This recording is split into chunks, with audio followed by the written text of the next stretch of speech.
Halo teman-teman, kali ini saya akan membahas salah satu ilmu marketing yang sangat praktis ya. Ilmu marketing itu akan kaitkan dengan Anda sekarang adalah ilmu marketing yang sangat praktis, yang sangat bisa Anda terapkan di Fiverr. Nah, dulu ini disebut sebagai AIDA atau AIDA. Kalau Anda search di Google tentang marketing AIDA pasti ada. Tetapi saya ingin jelas dan memberikan tambahan ini oleh Christian, disebut Nate Days ya, Nate Days. Nate Days ini sebenarnya adalah singkatan dari suatu kata-kata. Nah, ini sangat penting karena apa?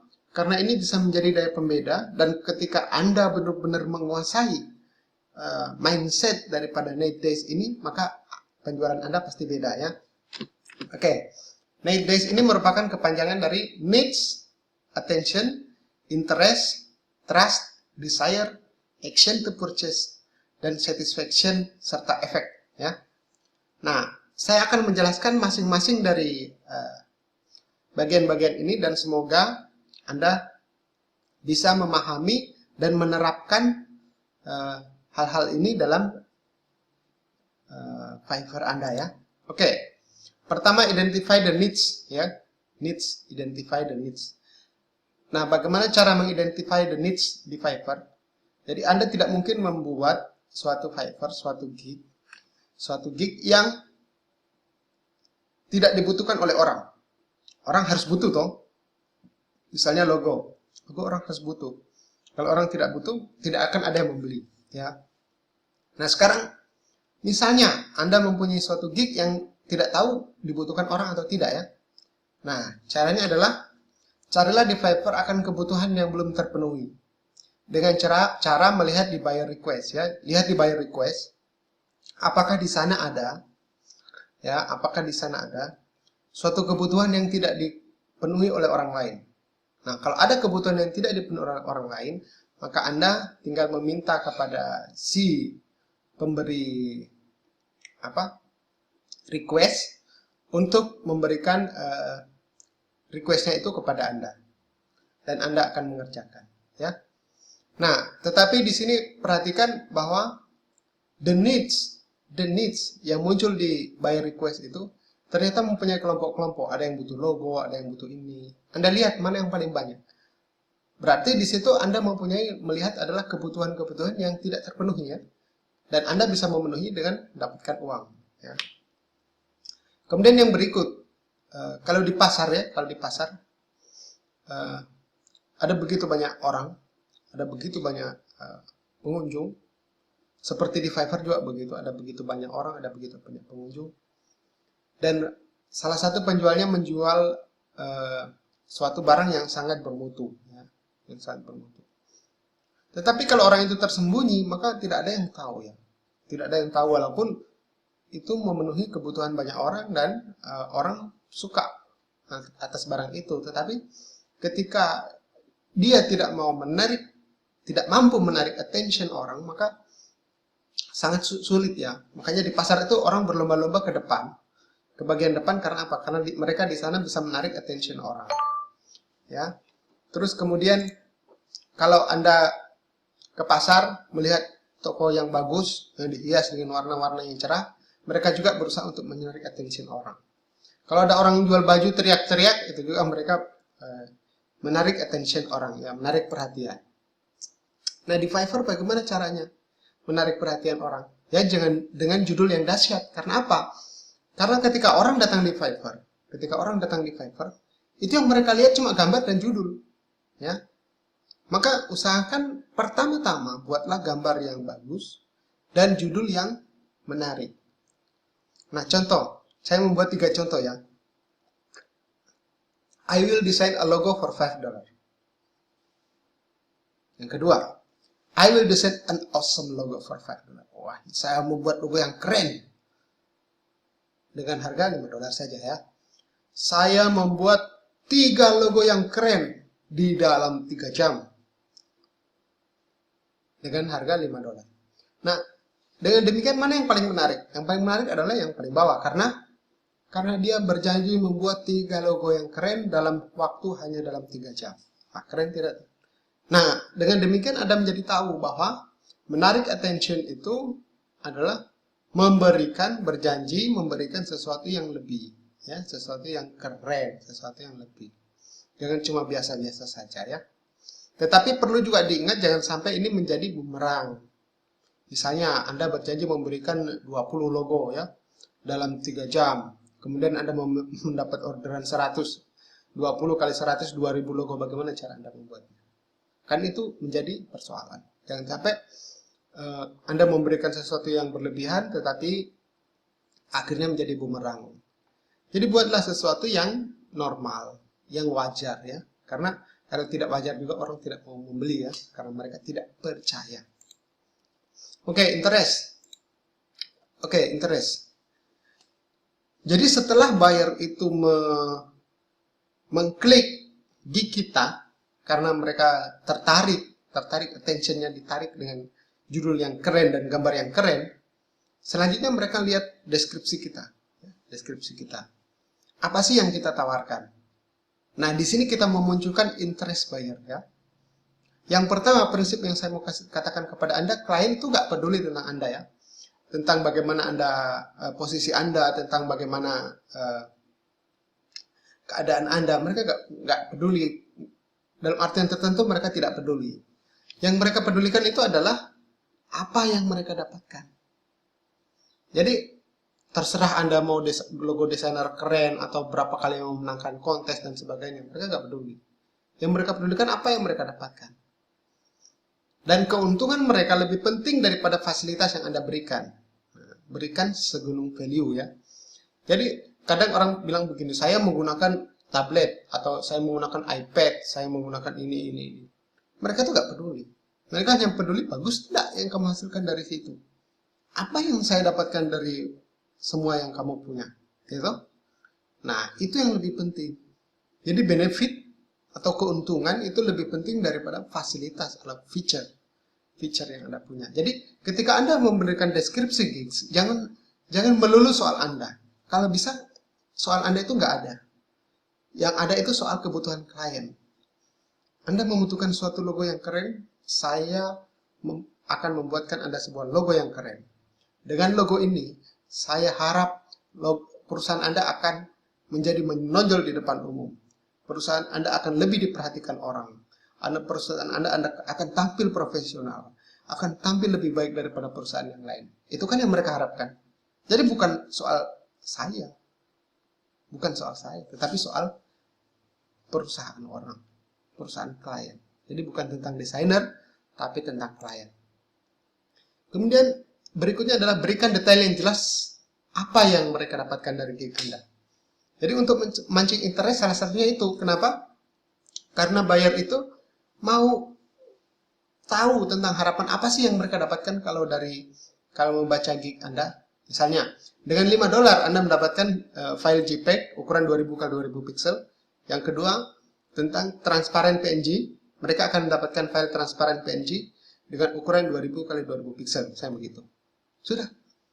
Dengan $5. Dengan $10 Anda akan mendapatkan tambahan, misalnya file Adobe Illustrator, kemudian mockup 3D, mockup misalnya bagaimana logo itu diterapkan dalam t-shirt dan sebagainya. Nah, mereka harus jelas. Jadi Anda itu harus jelas memberikan gambaran-gambaran di situ. Supaya apa? Supaya buyer itu tahu apa yang mereka hadapkan. Oh, ini. Jadi mereka punya clarity, punya kejelasan, ya. Nah, kemudian ketika buyer itu sudah tertarik, kemudian sudah mendapatkan interest di situ, apakah mereka akan beli? Belum tentu, ya. Karena apa? Karena mereka untuk membeli, mereka harus mempunyai apa yang disebut dengan trust. Trust, ya. Apa itu trust?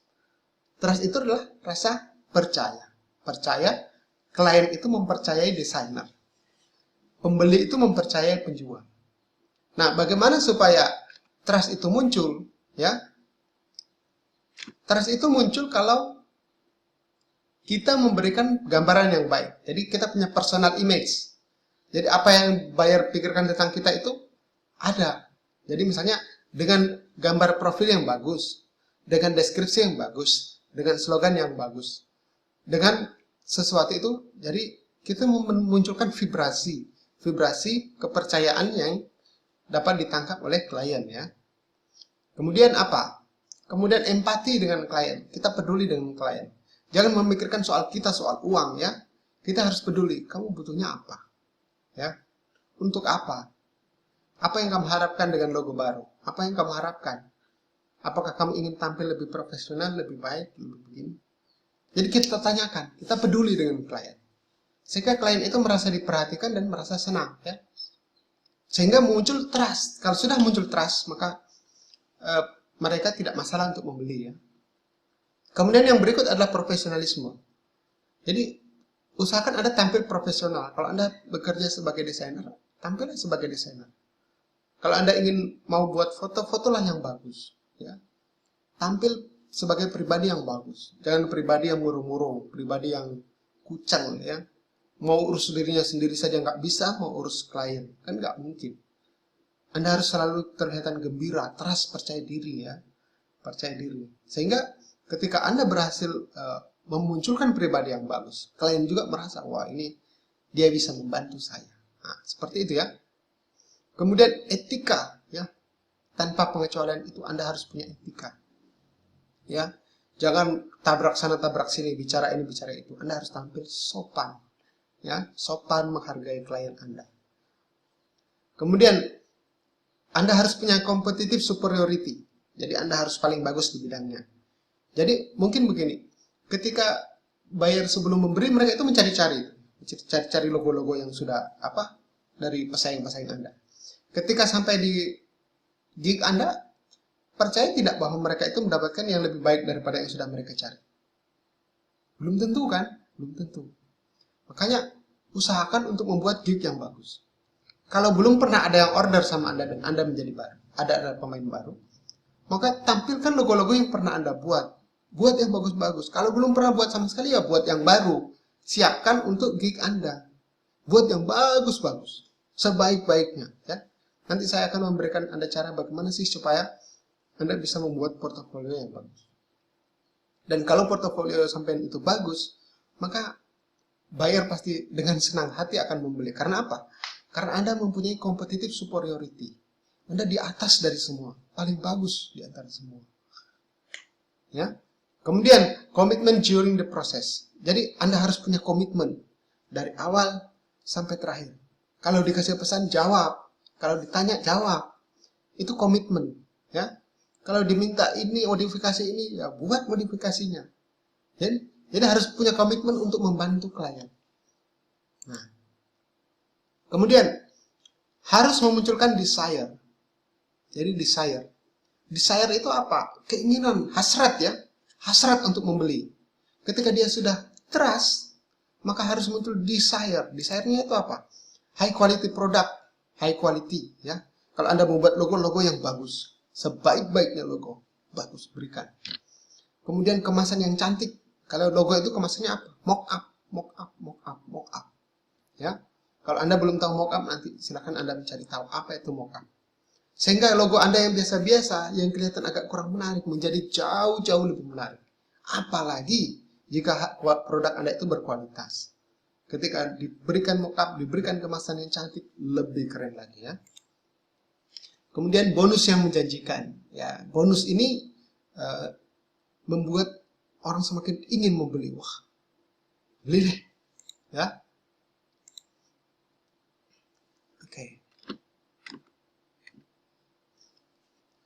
Oke, dan terutama begini, klien itu membeli sesuatu yang bisa menghilangkan rasa sakit mereka. Jadi misalnya, aduh, perusahaan saya ini kok gak bergairah ya? Karena apa? Karena logonya kurang menarik, penampilannya jelek. Kalau pameran begitu bikin malu. Kayak sakitnya tuh di sini. Nah, cara menghilangkan sakit mereka itu bagaimana? Cara menghilangkan sakit mereka itu dengan membuat logo yang bagus. Nah, kita perhatikan dulu klien ini sakitnya di mana. Nah, ketika kita mengidentifikasi sakit itu di sana, kita mencoba lifting. Jadi kita mengambil rasa sakit itu dan kemudian memberikan obat.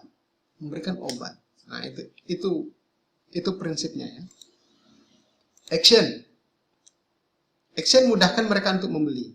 Jadi untuk misalnya marketing-marketing yang ada di luar, action itu, kemudahan untuk membeli itu mempengaruhi action. Jadi misalnya mereka hanya membawa kartu kredit. Misalnya.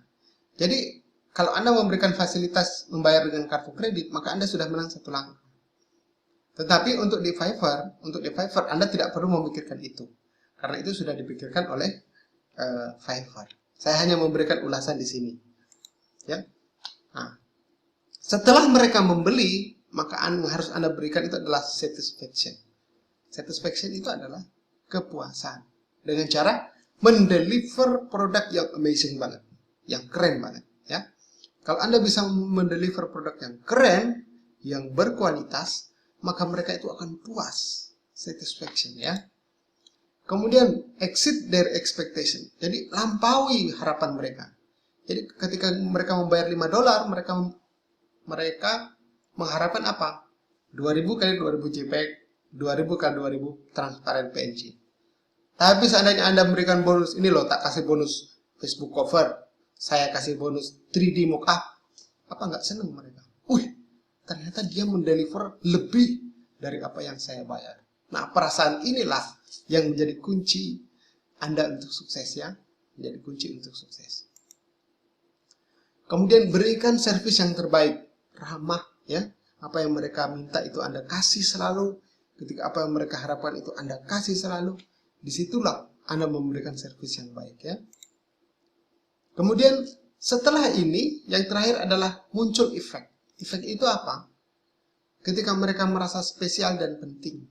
Jadi ketika Anda sudah melakukan itu semua, ya, mereka akan merasa spesial dan penting. Kemudian untuk orderan selanjutnya, Anda akan membuat itu menjadi mudah untuk mengorder selanjutnya. Oke, saya kira itu saja penyampaian saya. Semoga teman-teman melalui materi-materi yang saya berikan bisa mempunyai inspirasi yang bagus, inspirasi yang menarik, sehingga teman-teman bisa sukses dalam jualan di Fiverr. Serius, saya ingin teman-teman sukses. Ya, semangat!